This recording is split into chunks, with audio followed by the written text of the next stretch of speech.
awakening this morning. Rider come wandering through, dragging the fuel tank, and went up the hill, unhooked the tank, come back. His mate come in the Toyota to pick him up. Pulled him up and said, "No, mate, you're working here, we're just leaving. Be out of here shortly." And he said, "Nah, mate, you're right. Stay there as long as you like." He said, "We're just hiding our fuel tank up the back here." So you've got to expect that sort of stuff sometimes camping in gravel pits, eh? I told Nettie to go on ahead and I'll muck around with his drone here for a while and try and learn how to drive it. But nah, didn't work. Anyway, we mucked around here for, I don't know, half hour trying to get this thing to work properly.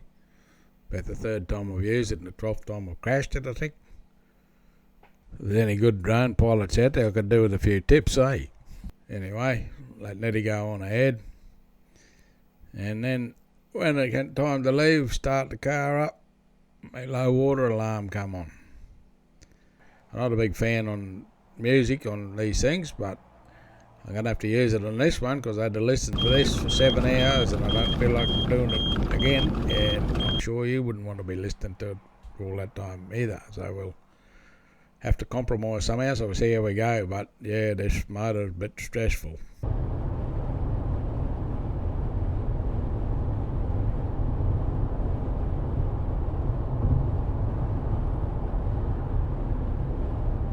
Well, that was a good little surprise.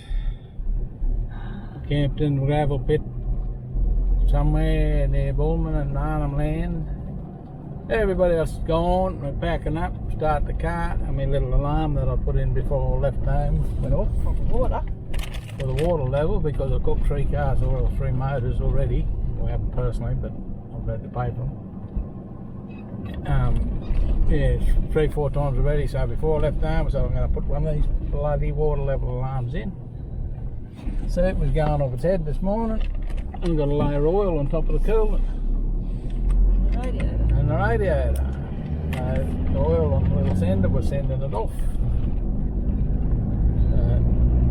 See where far we go before we do the motor. Yeah, so we've got an issue with the motor there somewhere, but I can't work out what it is. We flushed all the water, all the coolant and stuff out of the header tank, cleaned the little sender on the thing, and it's all working according to plan.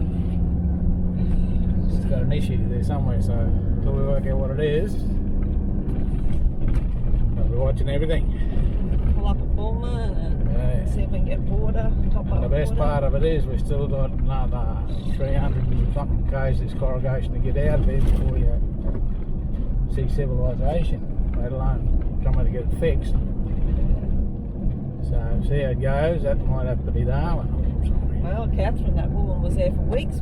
Yeah, no, but trying to get past there. Yeah. Might have to put it on a truck. Yeah. Oh, there's these trucks coming through here with those flat deck things on them, right? Yeah, how are you going to get it on? That's what's driving, it's okay. I don't know, get the van on. So when we're camping in the gravel pit there this morning, a grader man come wandering through with the fuel tank.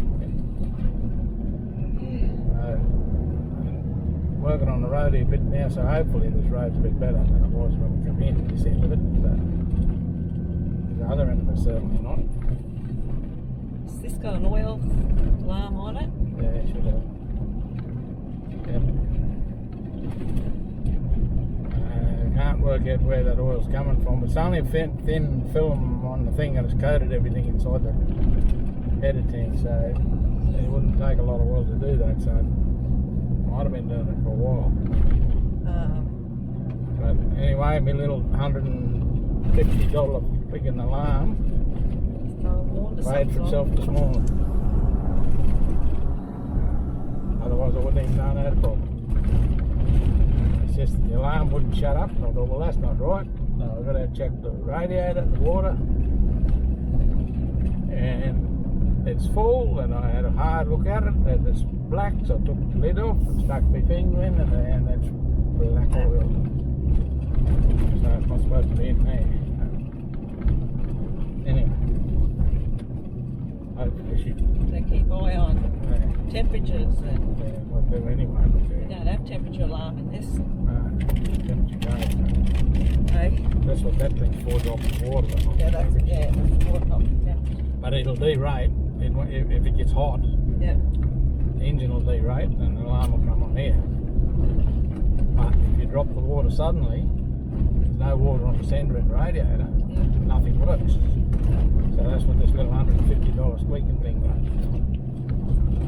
All the technology they got on these big flag vehicles, they haven't got coolant level alarms in. So go to shop, get one put in, because they're good shit. Save you hundreds of thousands or tens of thousands of dollars. So anyway, see what happens down the track. Yeah, Let's cook here.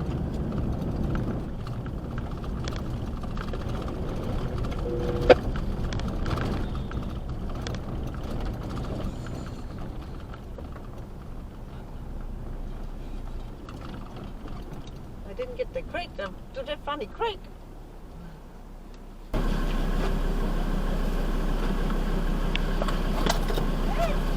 Did you get lost all the way? Well, We pulled up where we said we were going to be. The other mystery solved. That's another travelling companion that we couldn't find yesterday. They ended up in a gravel pit about 5 k's. no, that's 29, so it was 12 k's down the road. 12 k's further than where we pulled up. So Oh, if we'd have come to the next gravel pit, we'd have found it. found it. Anyway. Now, we know where everybody is again. Yeah. The grader's been here and fixed the road up, but Luke's had a flat tyre because the grader slithered in his tyre, so that's the downside of driving something. Make any difference, well.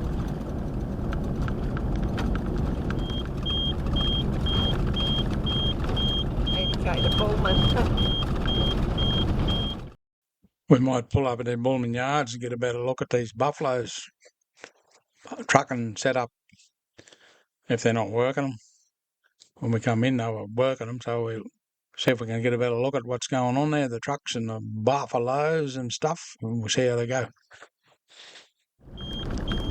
Yeah, All going. All going. I don't know. truck. I got photos. Huh? I got photo of that truck. We pulled up in front of the yards and just have a look, see what's going on in there. And fairly dusty old trail, and the poor old van's covered in dust. Yeah, these things look like, when we're coming out, I thought they were conveyor belt lining the cattle yards, but that's all buffaloes in there. And there's a fair few of them, fairly cranky looking turnouts. There's a big old bull in there, and he's standing head and shoulders above the buffaloes with his horn stuck right up above him. So he would have been a cranky big herd too. I think they are not too wild, those fellas. We're going to tame down a bit. And you've got a couple of funny looking ones in there. Big old bloody bulls in there too. Yeah, Big there's a one. couple of bulls. Just a couple of k's up from the yards is the actual Bullman town, little town, I suppose you call it a town.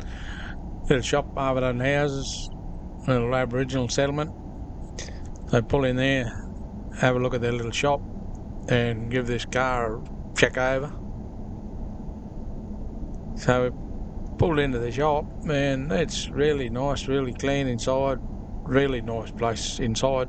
And real credit to them inside. The outside is a bit different. These young fellas chucking rubbish on the ground right there beside the bin and stuff like that, like they do. But yeah, it's a quite tidy little joint. Sell fuel, ice creams. Sell quite a few ice creams up there. But anyway, when we walked in the door, one of the first things I seen was a big sign: "Don't go near the buffalo yard." And we come from the opposite direction, so I didn't see the sign. But yeah, I was very cautious of that buffalo yard. I wouldn't get anywhere near the rail. It had a bit to do with cattle, cranky cattle. Them things are bigger and meaner and stronger, and I wasn't going really close to them at all. But they were all standing there quite passively, but I tell you what, I wouldn't like to get in there with them. They'd liven you up, I reckon. So we check this thing out again, see if we can diagnose what the problem is, but no good. Just try and get a bit more oil out of the thing. Yeah, keep plodding.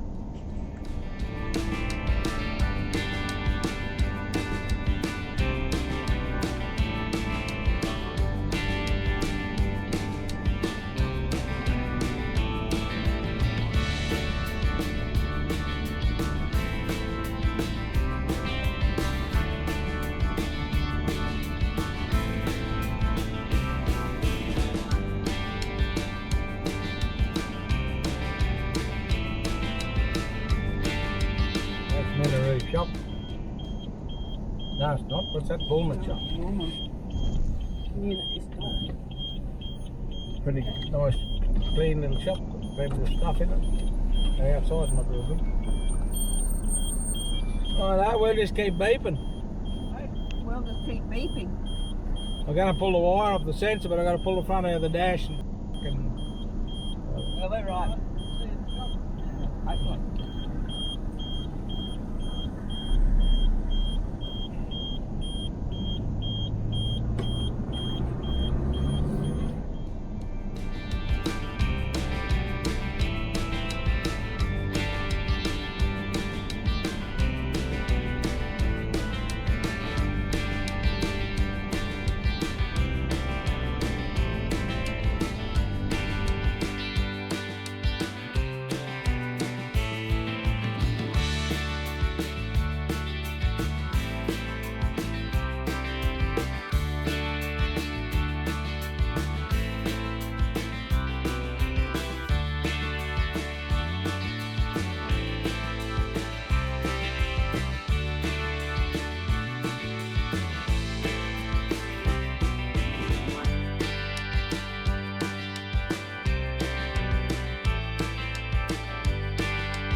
The whole cattle crate come undone.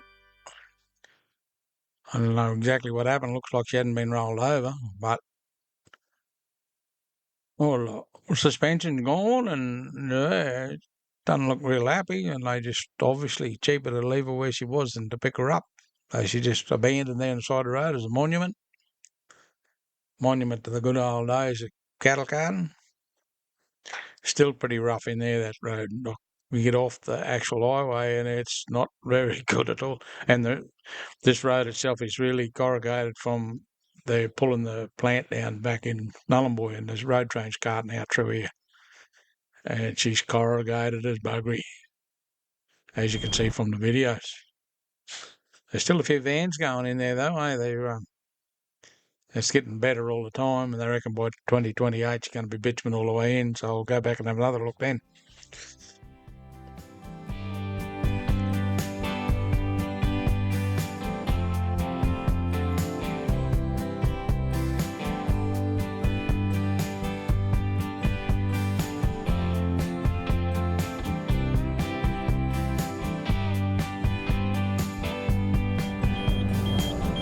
I'll pull over here and the caravan's come around, eh? oh, mate, thank you very much. Another one behind me is on the door. Yeah, no worries, I spotted him there. All good, mate? Yeah, mate, yeah, bring her in, good.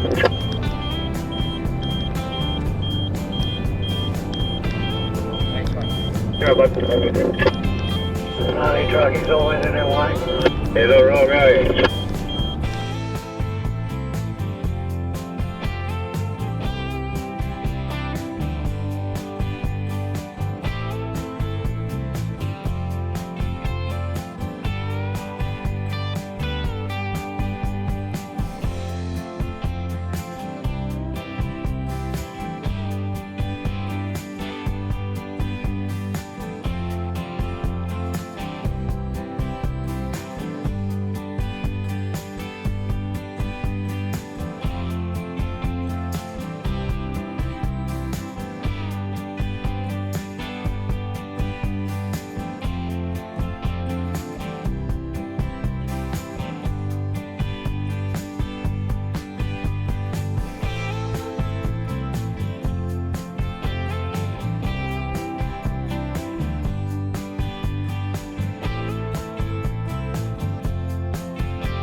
We made another milestone, got this Minaroo store.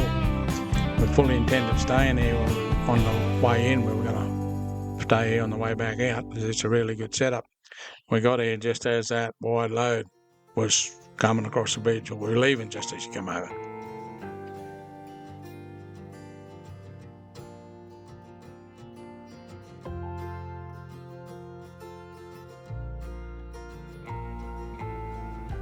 Three and a half metres oversize on the bridges in Mainaroo, westbound. You're clear of traffic. So we were going to stay here, but Nettie had kept on bolting. She didn't pull up at the thing. She didn't get the memo. We were supposed to pull in here. She was out the front. And so we said to Gog and Jules, they might as well, was we're sort of not out of the woods, but we can see the other side. So we said to them, you might as well stay here and check this joint out. And it's a really good camping spot there. So if they ever go in there, unless it's changed by the time you get there, it's a really good place. It's worth pulling up and supporting the people that are trying to make a go out of it there. It's a long way out in the middle of nowhere. A really good camping area and all watered and mowed and beautiful creek water hole. So it's well worth staying there. And then we got some of these rough jump up roads. They are atrocious. And people with, let your tyres down. We hit one of these and this bloke rounded us up in a 79 wagon. And about 20 k's with that, up the road, here he is with the tyre shredded because they let him down too low. And they get caught between the rim and the rocks and just shreds the sides out of them. I've been driving trucks and stuff around the back blocks of this country for a hell of a lot of years and overloaded Holden utes with a ton of weight on a 700 kg thing, overloaded the buggery. Never done a tyre having too much air in it. But certainly seen a lot of them shredded because they haven't got enough. So I run my tyres, only let them down because of the roughness, and on the van, shakes the shit out of the van. They do ride better, so I let them down to probably 30, and that's all I run everywhere. And then when I'm running out on highway work, I put my drive tyres up to 40, 45. Sometimes the van's 40, depending on how much weight I got in it. But never let them down under that 30 pound or so. That's about the rock bottom I take them down to. And I've never done a tyre because of that. I've cut the sides out of them from spring leaves on roads and bolts and debris like that, but not because of the rough roads. So I just do not believe in that air and down shit all the time.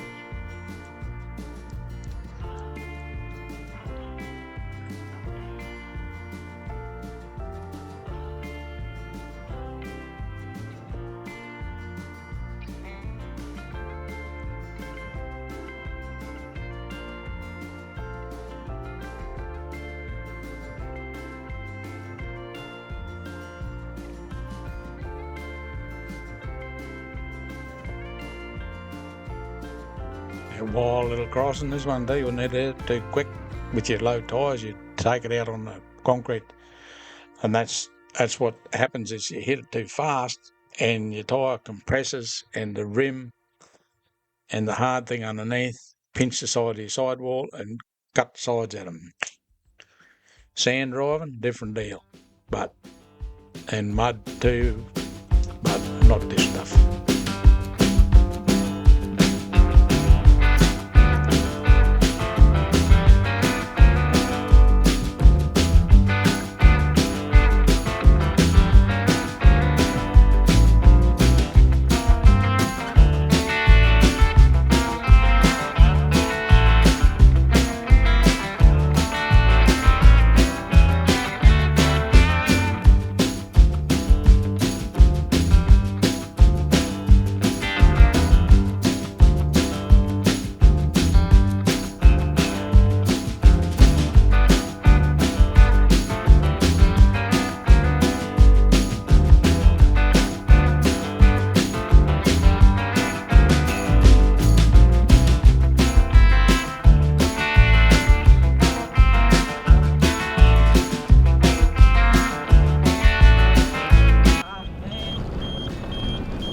Buffaloes do the same as cattle, walk along path. Yeah.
See some wild buffalo.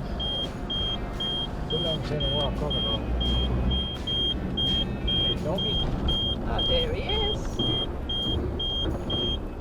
Oh. So there's he going.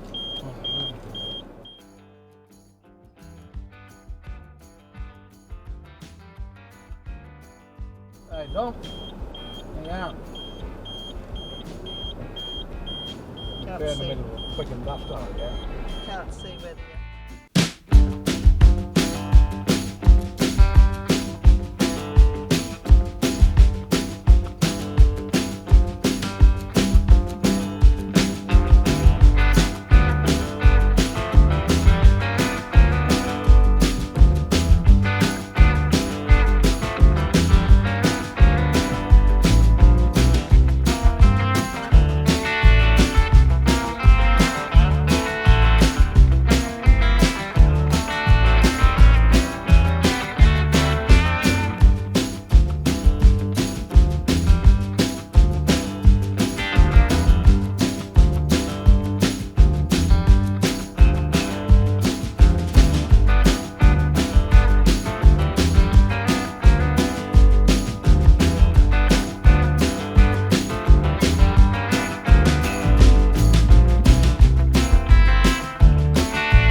Copy there, mate. Yeah, Yeah, mate, right, right now, 3-5 k's ahead of you on your side, bloke changing the tyre and next crazy. Good on you, mate. No worries. I don't know about your mate in front of you there. And no, I counted him, but he was singing out, eh? Much of was you singing out to him. Nah, mate, nah. No worries, then, mate. Good on you. All right, we'll go back there, Bungie. Have a good day, eh? Nah, mate, thank you.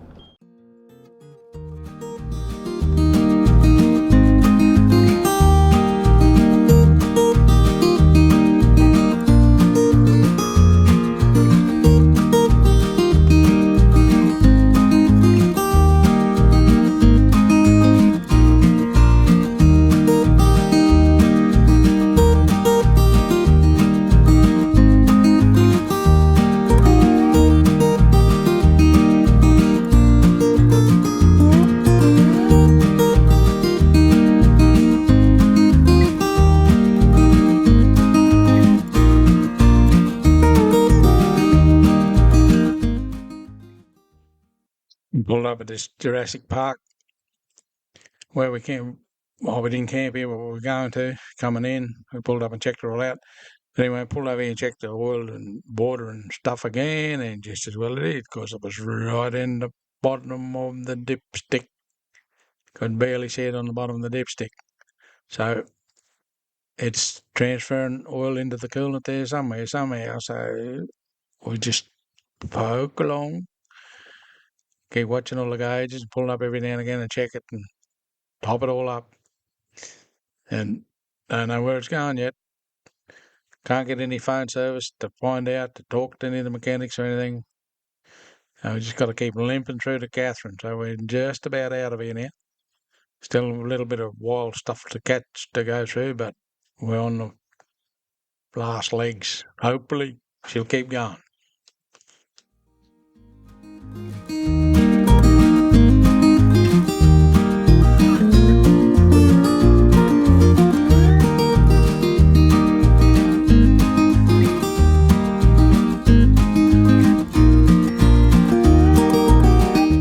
Caravan out of in one piece. 70 to the beach. Hey? 70 to the beach. We've only caught up to Nettie. We're just about 70 k's off the bitumen, which is only 100 and something k's from out of here. We finally caught her. She's lost the Now pipe. she got a bit of a drum. Lost the thing. No, you got any spare oil in your car? We've got major problems. Oil in the water. We're aiming, trying to get, but we've to put some oil in it, but we've sort of only got 1 litre left. Not pulling up till we get to the highway. Yeah, we're going till we get to the highway, so yeah, we're not stopping. So. I only got another 20 k's of this. Oh, look at this black stuff. We can only start breathing a little bit. Still not out of here yet, though.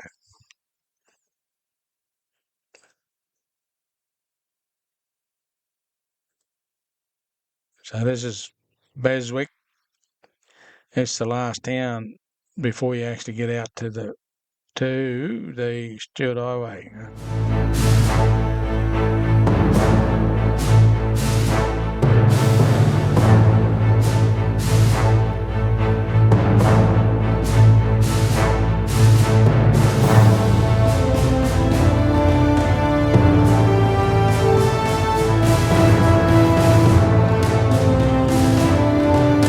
Yeah, this is Beswick, so I don't think there's a lot here, and we're 113 k's according to the map from Katherine. When we get out of here, we only got 25 k's from the actual turn off into Katherine, and at least we can get maybe somebody to look at it, or if not, we can get it trucked out, or we get it to Darwin. I've got a mate up there that'll fix it if I can track him down. I've been trying to track him down, but he can know his phone service, and trying to track my mechanic back in Rocky down to find out what they think it is. And we're not having any luck, so hopefully we get out here, we get proper phone service, we'll get it into Katherine, at least we can get something done about it and settle down and diagnose what it is. So stick with me till we find out what it is, because it just might be relevant to you if you've got a Ford Ranger 3.25 cylinder motor. Still pulling like a truck, going, not doing anything that it shouldn't do, not getting hot, not blowing, not pressurising radiators, not doing any of that stuff. It's just transferring oil into the coolant.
Catherine. Find his old cattle yard park. When you're in south side of Catherine, there's a big trucking yards. And there's a big area over there beside that where you can just pull up on the side of the road under a tree and camp there overnight. They probably would chase you if you stayed here too long, but we've been here before, so it works all right. And hopefully it'll work all right this time.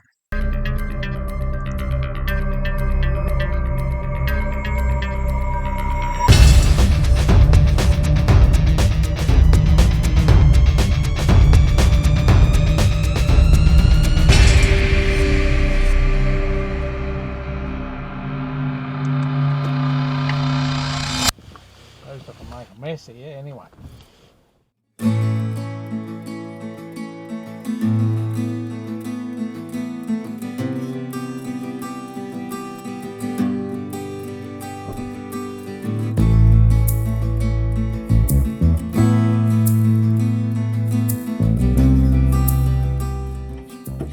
Oh, I missed it.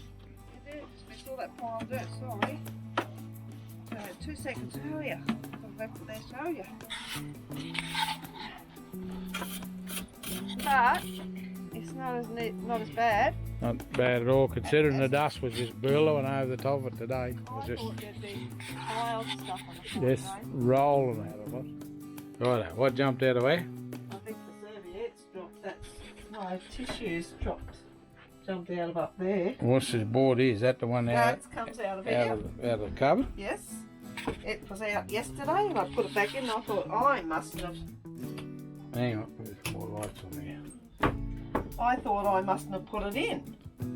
'Cause So it's how like- did it get out of there I don't know, the door's still shut. and shuts the door? That's a tricky little board. That's, I just thought it was me. And then we had a problem going in with the stuff coming out there. Got a printer and stuff in here. Cut a bit off an old pallet with a chainsaw. Cut that piece there, put that in that, stop that. Everything working out of that cupboard. Hang on. That's supposed to be black. Yeah, That's well that's supposed true to be too. Red tinty matte. That's supposed to be jet black matte. black. Yeah, Yeah. they're supposed to be white masking Mask tape and too. tape. But the dirt vibrates in underneath there, around the steps, and seems to come in the bottom over here. Comes around under I don't know whether the camera's picking that up, but yeah, You can see the white lines Yeah. and stuff.